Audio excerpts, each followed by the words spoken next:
Welcome to the show. I am excited to have special guest Jason Skeesick on the show. Jason, welcome to the show. Jeff, thank you so much for having me, brother. And I'm super excited to have this conversation. If anything, like the backstage conversation is what is to come, then we're all in for a treat, I think. No, I am super excited to dive in. So let's get right to it. Your Sure. hidden edge, what is it?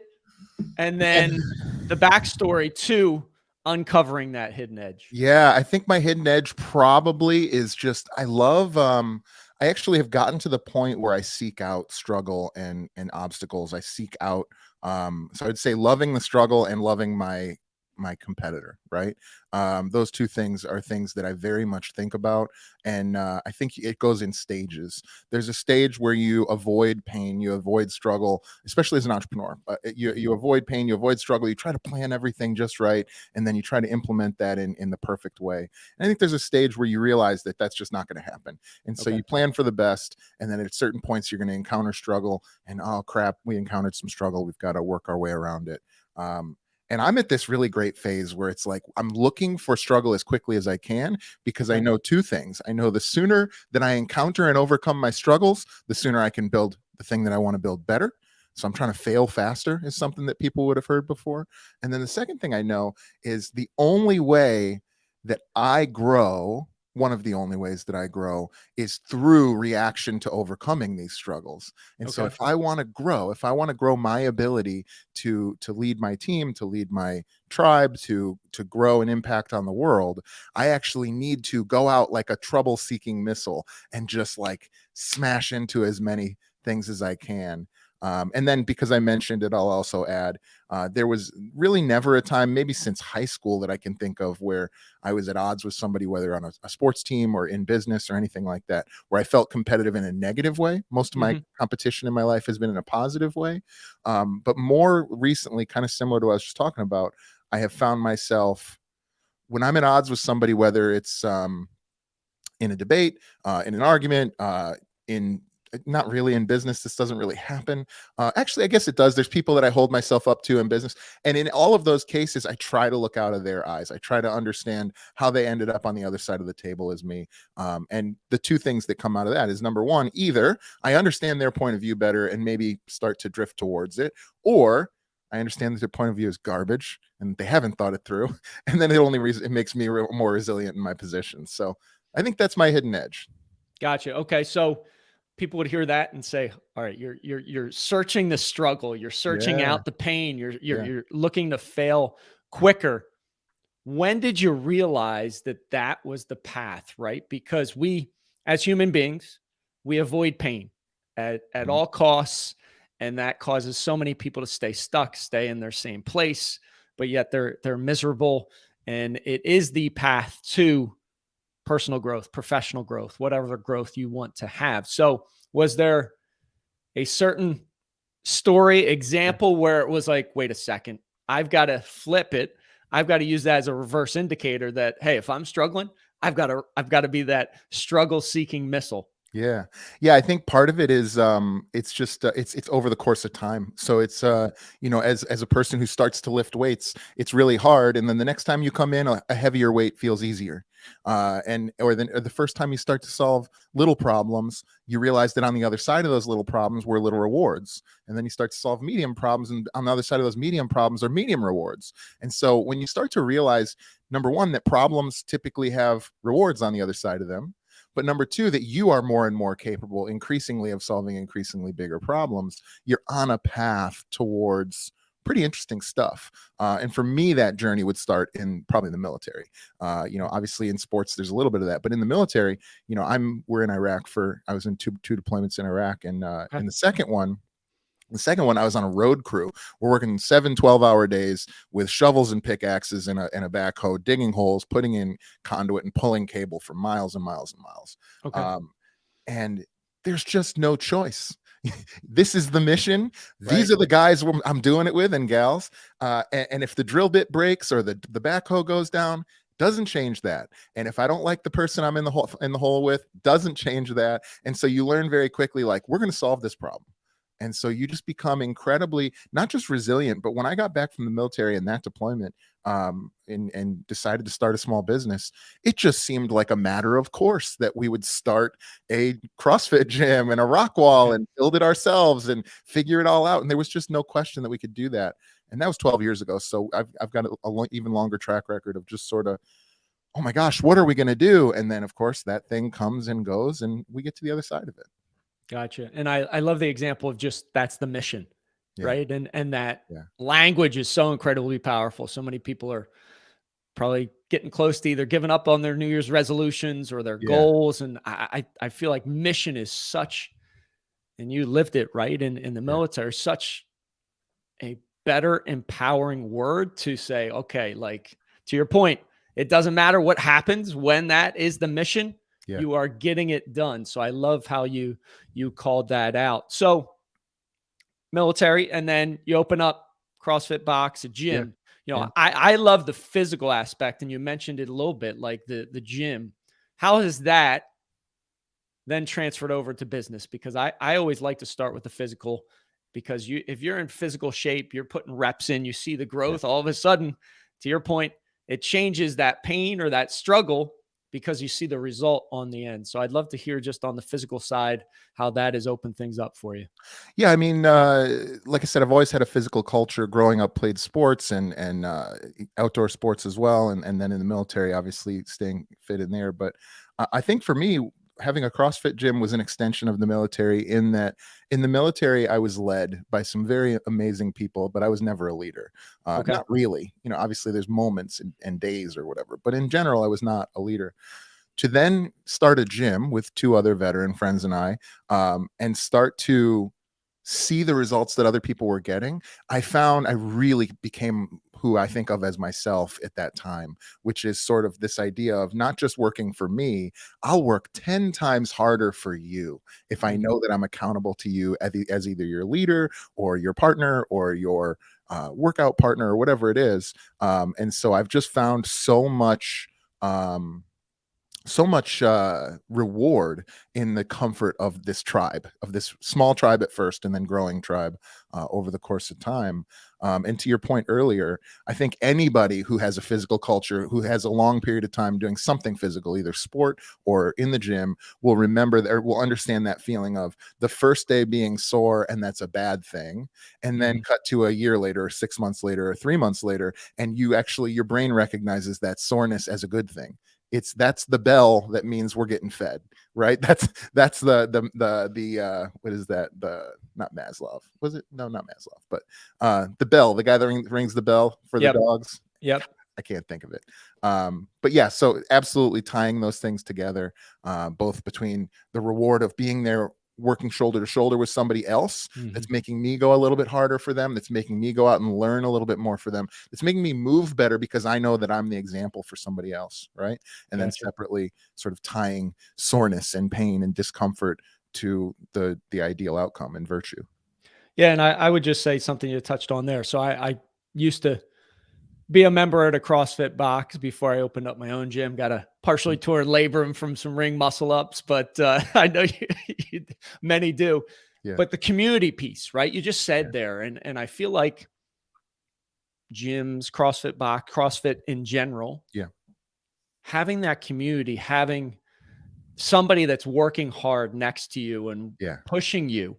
We do that in the gym environment, but so many times when we're in our careers, if you're in corporate America or you're an entrepreneur, you don't have that, or you don't seek it out. It's like, wait a second, light bulb moment. You should seek out those type of groups that are on the attack with energy, because it's going to motivate and push you rather than always thinking it's got to come internally. Would you agree? And what are your thoughts on that? I would totally agree. My friend Robin Lalonde calls that collective elective suffering. And it's where we get together in a group and we all agree to do something that's really, really hard. And when you do that, if you think of a good day versus a terrible day on a continuum, it just stretches out what a terrible day means so much that the normal obstacles you encounter in your life just seem so small by comparison. And I do think there's a strong reason why for years and years before CrossFit or anything, around the fitness culture that I think we're currently going through as a culture, people hired sport athletes because they know that these people know how to come together and win. They know how to work together as a team. They know how to overcome obstacles. They know that they're going to seek discomfort. They're going to be comfortable with uncomfortable conversations and uncomfortable situations. So absolutely have seen the benefit of that. In fact, if I had a second hidden edge, it's that I think all CrossFit gym owners have to become experts at leading a professional group of employees with very, very little payroll. And so, Gotcha. so you have to, I think right now, the biggest problem in our economy is being able to hire and retain really good talent, right? I think that's not a secret to any of your listeners, but I think those folks like me, well, I've never had a big money bag to wield when it came to managing my team. And so because of that, I had to find intrinsic motivation from them, and they had to want to be there and want to do the mission. And I could introduce you to 4 or 5 people who I sold my gym 2 years ago, and they still show up at 4:45 in the morning to serve their tribe under the new management, who's great, Andrew, but because they're a core value fit and because they're there for the right reasons, which is guiding this tribe, which is expanding their own bubble as well. And I think that's something that lasts. And I think it's something that people in other sectors don't always understand. Yeah. And I'd love for you to expand a little bit, because you mentioned core values. Yeah. Why is that so important? Where have you leveraged that? And what are the Yeah. results you've seen from always going back to, hey, I've got these core values. I want my team to have them. Let's adopt them. Let's implement. Let's operate from that capacity. So expand on that a little bit. Yeah, absolutely. So it goes in stages for me. I've had a business for 12 and a half years, this particular business, the gym in Chicago. And about 5 years ago is when I took the time to finally really just stop everything. We're really running into some struggles we couldn't just push through. And so I stopped everything on the advice of a mentor of mine who I love and respect, and did my core values and my mission. And I kind of went through the EOS operating system stuff. And we all of a sudden, when we did that painful work of writing down not who we wished we were, but who we were, who I am, who my partners were, who my employees were, we came up with some really amazing stuff. And all of a sudden I found that we had this 5-sided puzzle piece of our 5 core values. And I held it up to the past as a test. And I was like, okay, here was this great employee that seemed like they were going to be amazing and everything should have been fine, but it felt like up was down and left was right. And we never could be on the same page. And it just never worked. We were always butting heads. Oh, well, they were this and they were that, but they were definitely not that. And that's why it never worked. And so you do that enough times and you realize, okay, here we have basically this puzzle piece. And now for the last 5 years, I've been holding that puzzle piece up to future decisions like employees and clients and opportunities. Should I work with this person? Should I not work with that person? And it has yet to be wrong. It certainly has had some interesting things happen, but it's always stayed true. And then about 3 years ago, I was on a ruck march with my 2 Australian Shepherd dogs. And 2 of my 5 core values that I've already alluded to are spirit of the puppy, which is how I showed up, which is high energy, loves to meet new people, adventurous, loves to try new things, very tribal. And then the second is military mindset. That's what I earned through discipline and hard work in the military. Right. So one day I was out on this ruck march and I'm military mindset. I've got my pack on, I've got a log on my shoulder, and I'm doing 11 miles, head up, feet moving, sweat. I remember the sweat dripping down my glasses, right? Gotcha. And my dogs are having the time of their life. If I went 11 miles that day, Jeff, they went 22. And they're running out into the woods, and then they come back and check on me. And then they're running out into the woods and playing around and coming back in and check on me. And in that moment, it occurred to me that at my best, that's how I go through life, is not just military mindset, laser focused on achieving my goals, but also spirit of the puppy, enjoying taking time for passions, taking time to try new things and spend time with friends or my wife and family. And so before it was ever a business, that became the Spear and Clover symbol that I have tattooed on my arm. And then about 2 years after that, I launched a business called Spear and Clover, which is dedicated to just that. So core values, to wrap this all up for you, Jeff, core values are about as big a part of my business and my personal life as I can imagine. No, and I love how you said you stopped everything. And so many times and we all get in the trap. We all fall in that trap of just going, busy. Yep. But we don't take the time to say, all right, hold on a second. Things aren't going the way I want them to. Let me stop everything. Let me go through the painful exercise of, hey, what are my core values? What are all the team's core values? And then looking through that lens, kind of moving forward. And even though it was a painful process, it probably took time. It took a lot of deliberation and deep thought. Man, it sets you up for, hey, here's the path forward. Here's how we want to operate. And here's how we want to inspire and lead. So I love that fact. Yeah. The next question is, obviously you're full of energy. You've gone through the military, learn that discipline, learn that mission, core values, all those things. I always love asking the question, what about when doubt creeps in your mind? What happens when negative thoughts creep in? Because people will sometimes believe that Jason doesn't have negative thoughts. Jeff doesn't have negative thoughts, which is so far from the truth. So share a little, you have any experiences there? Man, couldn't come at a better time, Jeff. I am so proud of the work that myself and my team has put in the last few months building and launching this business. We've launched a program and a mastermind and social media and all of these moving parts. And I'm so proud about all of it. Okay. But I do masterminds on Fridays. Last Friday, I did a mastermind and I did something I've never done before. I do a monthly float tank, sensory deprivation tank. And this is a great opportunity for me to kind of put down the tactical fires, and just think about my place in the universe, my relationships, to kind of blow up the business and look at its constituent parts and then kind of put it back together. Right. Okay. But I've never done it, at least not recently, in the middle of a workday. And so I went right after this mastermind and I did this float. And I was struggling, Jeff. I was struggling because there's so much that I can see for this vision on the horizon. And it just didn't feel like I was pointed exactly quite yet in the right direction. And so here I am in this float with a million things going through my head. And I'm like, all right, mother effer, if you're the real deal, you've got to be able to calm yourself. You've got to be able to go through it, even in the fire right now. Okay. And I don't know that I was 100% successful, but I really did try.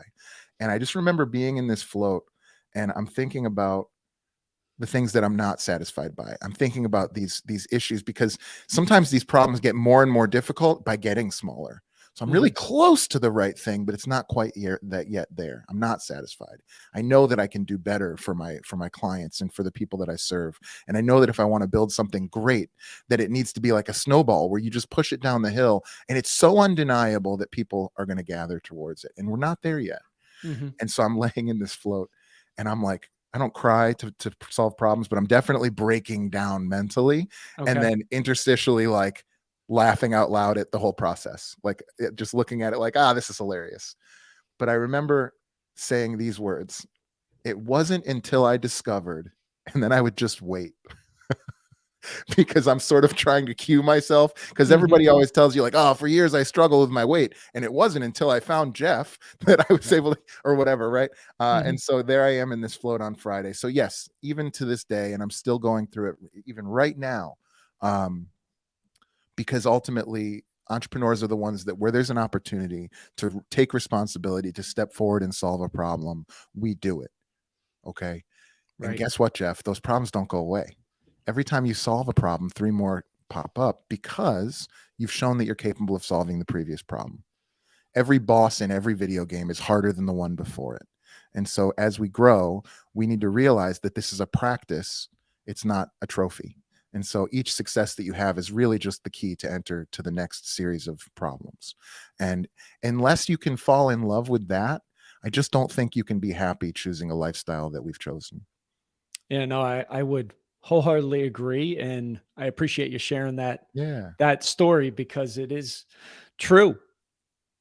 We face those same battles and everybody does. And many people are not satisfied. They're happy with where they're at, but they're not satisfied because they're on that never-ending quest to either build a better business, be a better human being, live through core values, whatever it might be. And I feel like just overall in society, we've been fed such a lie that like when you get to that white sandy beach with crystal blue ocean, you will have made it. You won't have to do any more work. It's just not the case. You'll be miserable after 3 days because you won't have any purpose. You won't have anything you're doing.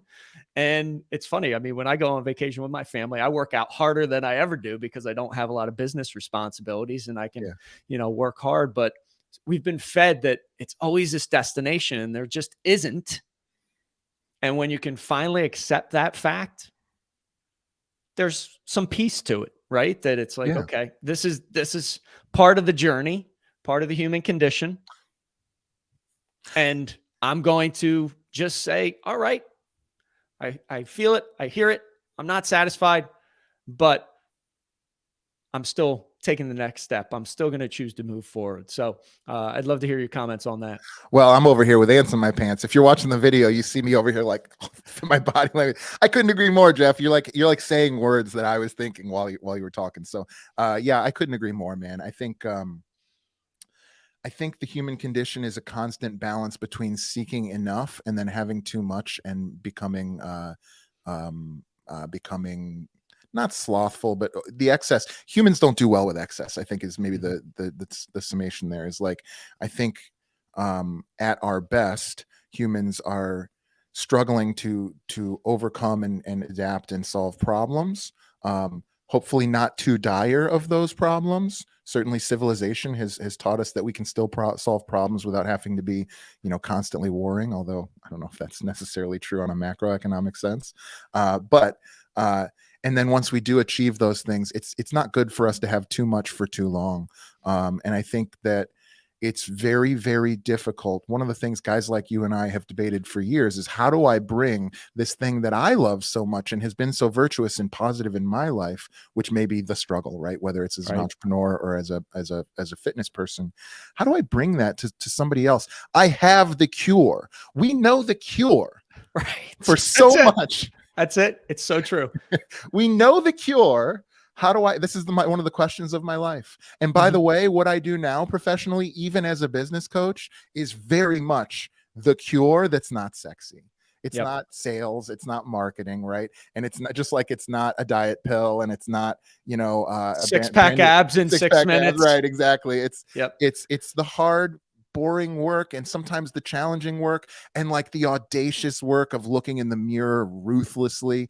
I love that stuff, man. That's why I like podcasting, because it's the truth, Jeff. And jujitsu, it's the truth. Did it work? I don't know. Did you choke him out? It worked. Did it work? No, it didn't. He didn't tap, right? It's the same thing with fitness or business or anything. I like things that expose truth, and I like things that seek truth at a higher and higher degree. And that endeavor does not come with a lot of like easy rewards. There's not a lot of little trophies along the way for that. There's just more problems. And so you just have to learn how to love problems. No, I agree with you. And as you were talking about, like, I have the cure. I always say, like, I want to be on a mountaintop just singing, like, this is the path, not the path of comfort, of ease, of a quick fix. Nothing great will come out of your life when you choose that path. And I've taken that path, and there's a lot of heartache, there's a lot of pain, and there's a lot of self-destruction when you look for that easy way out.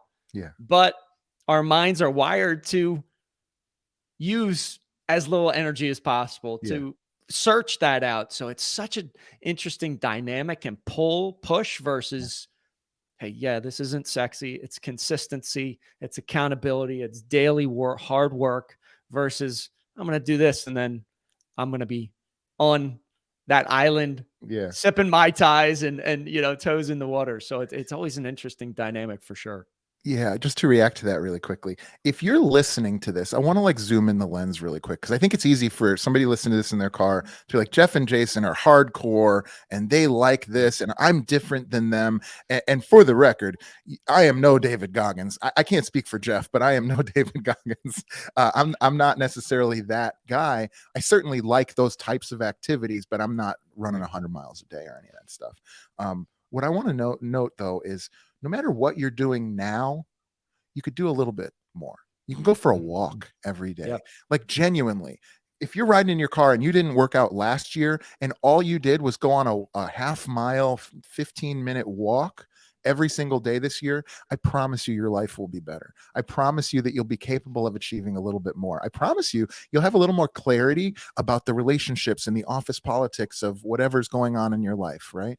And so it doesn't have to be, swinging a 100-pound kettlebell or doing 100 rope climbs or any other 100 things. It really is just doing something. Getting out and doing something a little bit more, taking yourself out of your comfort zone in a controlled environment, right? Because you're going to get called out of your comfort zone one way or another. It's Right. just up to you whether or not you want to choose the battlefield. Because if you do nothing and you just sit on the couch all the time, then out of your comfort zone is when you have to climb up the stairs. Mm-hmm. But if you put yourself in these positions where you're regularly out of your comfort zone, all of a sudden your comfort zone expands. And so if you actually want to seek comfort, you should seek expanding your comfort zone by taking yourself out of it. And if you do it in a controlled environment with people that you love or people that you enjoy being around, it's just so much better and more rewarding and virtuous than if you get called out of your comfort zone at, 4:45 p.m. on a snowy day when your tire's flat and you don't have the physical capability to change it, Yep. So true. And I love how you said, just do a little bit more. And I run a mastermind as well. And one guy was like, I need to meal prep. I know everything about meal prepping, but I just can't get through it. And I was like, hold on a second. Don't meal prep for the whole week. Just meal prep for one meal and feel successful. Like, chunk it down. That's how you get movement. I love, I know we could talk for hours upon hours. Jason, where can people look you up and find you? Well, for starters, Jeff, I freaking see you, man. I'm over here. We're thinking the same thoughts. This has been a great conversation. And so the first thing I would do is recommend Jeff. If you listen to this still, it's because you like the type of stuff we're talking about. And my guess is Jeff's talking about that a lot. So make sure you like, subscribe, and share this podcast with your friends. And if you still have energy, I would love to invite you to do the same, to listen to my podcast, the Spear and Clover Podcast. It's a weekly podcast that I host. I also am happy to offer any entrepreneurs a free test drive of my mastermind, the Spear and Clover Mastermind. You can find your ability to sign up for that would be at www.spearandclover.com. And you can follow me on all of the social media platforms as well. Awesome. Jason, thanks so much for being on the show. Love the convo. Of course. Thank you, Jeff. Thanks for listening. Thanks for watching. Have an amazing rest of your day. Rise, fight, love, repeat. Get after it. I'll talk to you soon. Thank you for listening to your Hidden Edge podcast. You are now part of the movement, part of a tribe who's on a mission to uncover their hidden edge. We're stronger together, so please share this. Show up with one person in your network that you want to help. Together, we can empower others, and connected, we can make a dent in the universe.